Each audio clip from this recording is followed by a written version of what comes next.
अस्सलाम वालेकुम व्यूअर्स कि आपके लीमू के पौधे पर हर साल फूल तो आते हैं लेकिन वो साथ ही झड़ जाते हैं या फिर अगर उस पे लीमू तो लगते हैं लेकिन बहुत कम लगते हैं।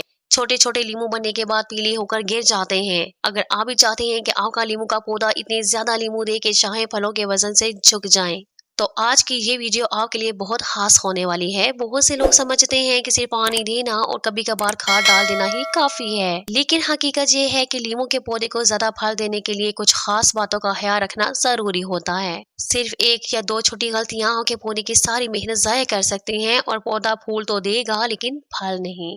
आज मैं आपके साथ ऐसे जरूरी और आजमूदा टिप्स शेयर करने जा रही हूँ जिस पर अमल करके आप अपने लीमू के पौधे पे ज्यादा फूल, ज्यादा फल और सेहतमंद नशोनुमा हासिल कर सकते हैं। तो इसमें जो नंबर 1 है वो है धूप।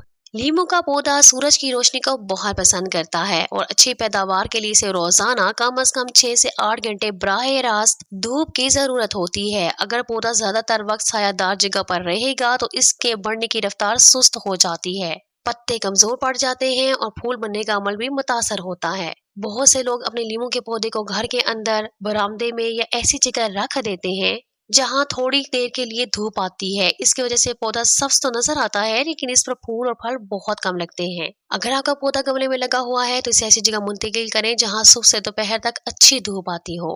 मानसून के मौसम में चूंकि कई दिन सूरज की रोशनी कम हो जाती है, इसलिए कोशिश करें कि पौधे को खुली और रोशनी कवर रखा जाए ताकि इसे ज्यादा से ज्यादा कुदरती रोशनी मिल सके। मुनासिब धूप न सिर्फ ज्यादा फूल बनाती है बल्कि पौधे को मजबूत भी बनाती है और बीमारियों से लड़ने की ताकत भी देती है।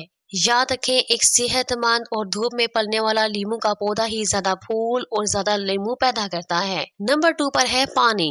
बहुत से लोग ये समझते हैं कि ज्यादा पानी देने से पौधा ज्यादा तेजी से बढ़ेगा और ज्यादा फल देगा, लेकिन हकीकत इसके बिल्कुल बरअक्स है। लीमू का पौधा ना तो ज्यादा पानी पसंद करता है और ना ही लंबे अरसे तक खुश्क मिट्टी को बर्दाश्त करता है। अगर पानी की मिकदार मुतवाजन ना हो तो पौधा कमजोर हो जाता है, पत्ते पीले पड़ने लगते हैं और छोटे लीमू बनने के बाद गिरना शुरू हो जाते हैं। खास तौर पर मानसून के मौसम में ये मसला ज्यादा देखने में आता है क्योंकि बारिश की वजह से मिट्टी पहले ही नम होती है और लोग इसके बावजूद रोजाना पानी देते रहते हैं। इस अजाफी पानी की वजह से जड़ों में हवा का गुजर कम हो जाता है और जड़ें सड़ना शुरू हो जाती हैं। जब जड़ें मुतासर होती हैं तो पौधा मिट्टी से ग़िज़ाइयत जज़ब नहीं कर पाता और इसकी पैदावार कम हो जाती है। पानी देने से पहले हमेशा मिट्टी को चेक करें। अगर मिट्टी की ऊपर वाली 1 से 2 इंच तह खुश्क महसूस हो तब पानी दें। अगर मिट्टी अब भी गीली है तो 1 या 2 दिन इंतजार करें। गमले में लगे हुए लीमू के पौधे में ये एहतियात और भी जरूरी होती है। नंबर 3 पर है खाद। लीमू का पौधा एक फलदार पौधा है और फूलों और फलों की पैदावार के लिए इसे मुसलसल ग़िज़ाई अज़ा की जरूरत होती है। अगर मिट्टी में ग़िज़ाइयत की कमी हो जाए तो पौधा कमजोर पड़ जाता है, पत्ते पीले होने लगते हैं और फूल बनने का अमल मुतासर हो जाता है। बहुत से लोग साल में सिर्फ 1 या 2 बार खाद देते हैं और फिर तवक्का करते हैं कि पौधा भरपूर पैदावार देगा, लेकिन हकीकत ये है कि लीमू के पौधे को बाकायदगी से मतवाजन ग़िज़ाइयत की जरूरत होती है। खास पर नाइट्रोजन, फास्फोरस और पोटाशियम इसके नशोनुमा और फलों की पैदावार में अहम किरदार अदा करते हैं। नामियाती खादों में गली सड़ी गोबर की खाद, वर्मी कंपोस्ट और कंपोस्ट खाद बेहतरीन समझी जाती है। ये मिट्टी के साथ को बेहतर बनाती हैं और जड़ों को मजबूत करती हैं। इसके साथ साथ पोटाशियम से भरपूर खाद फूलों और फलों की तादाद बढ़ाने में मदद देती है। अगर आप नामियाती बागवानी पसंद करते हैं तो केले के छिलकों से तैयार की गई खाद भी लीमू के पौधे के लिए फायदेमंद साबित होती है क्योंकि इसमें पोटाशियम की अच्छी मिकदार मौजूद होती है। मानसून के मौसम में खाद देते वक्त खास एहतियात की जरूरत होती है। बारिशों की वजह से मिट्टी पहले ही नम होती है, इसलिए बहुत ज्यादा खाद इस्तेमाल करने से जड़ों को नुकसान पहुंच सकता है। हमेशा खाद मुनासिब मिकदार में दें और खाद डालने के बाद हल्का सा पानी जरूर दें ताकि ग़िज़ाई अज़ा मिट्टी में अच्छी तरीके से जज़ब हो जाए। अगर आपका लीमू का पौधा गमले में लगा हुआ है तो हर 20 से 30 दिन बाद हल्की मिकदार में नामियाती खाद देना फायदेमंद रहता है। जबकि जमीन में लगे हुए पौधों को मौसम और उम्र के मुताबिक खाद दी जा सकती है। याद रखें कि ज्यादा खाद देना भी नुकसान हो सकता है, इसलिए हमेशा मुतवाज़न खाद का ख्याल रखें। सही खाद न सिर्फ पौधे की नशोनुमा को बेहतर बनाती है बल्कि पत्तों को गहरा सब्ज रंग देती है, शाखों को मजबूत बनाती है और फूलों को फल में तब्दील होने में मदद करती है। यही वजह है कि तजर्बाकार बागबान खाद के इस्तेमाल को लीमू की अच्छी पैदावार का एक अहम राज समझते हैं। अगर आप चाहते हैं कि आपके लीमू के पौधे पर बड़े साइज के रसीले और सेहतमंद लीमू लगे तो अपने पौधे को वक्त पर और सही मिकदार में खाद देना कभी न भूलें। मुनासिब ग़िज़ाइयत ही वो बुनियाद है जो एक काम पौधे को भरपूर पैदावार देने वाले पौधे में तब्दील कर देती है। नंबर 4 पर है कटिंग। अगर आप चाहते हैं कि आपके लीमू के पौधे पर ज्यादा फूल आए और ज्यादा लीमू लगे तो शाखों की मुनासिब कटाई या प्रूनिंग बहुत जरूरी है। बहुत से लोग सालों तक अपने लीमू के पौधे की कटाई नहीं करते जिसकी वजह से पौधा ज्यादा घना हो जाता है और इसकी तवानाई गैर जरूरी शाखों और पत्तों पर खर्च होने लगती है। नतीजा ये निकलता है कि फूल कम बनते हैं और फलों की तादाद भी कम हो जाती है।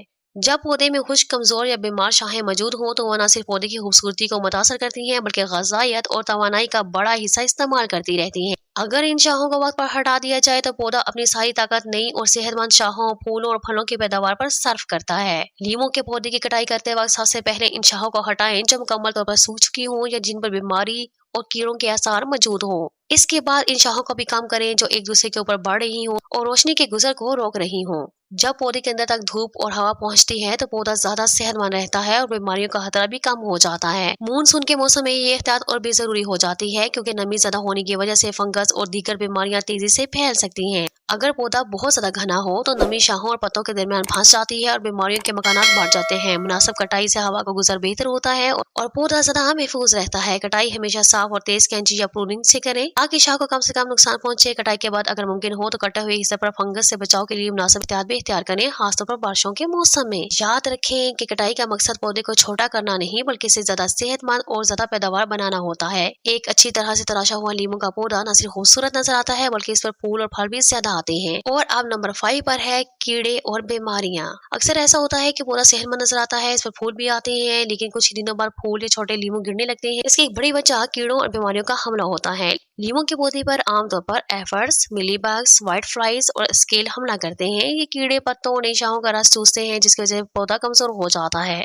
पत्ते सुखड़ने लगते हैं और फूल और फल की नशोनुमा मुतासर होती है। अगर इन कीड़ों को शुरू में ही ना रोका जाए तो ये बहुत तेजी से पूरे पौधे पर फैल सकते हैं। मानसून के मौसम में नमी ज्यादा होने की वजह से फंगस और दीगर बीमारियां भी ज्यादा पैदा होती हैं। पत्तों पर स्याह धब्बे, पीलाहर या सफेद तह बनना इस बात की निशानी है पौधा किसी बीमारी का शिकार हो रहा है। ऐसी सूरत में मुतासरा पत्तों और शाखों को फौरन हटा देना चाहिए ताकि बीमारी दूसरे हिस्सों तक ना फैले।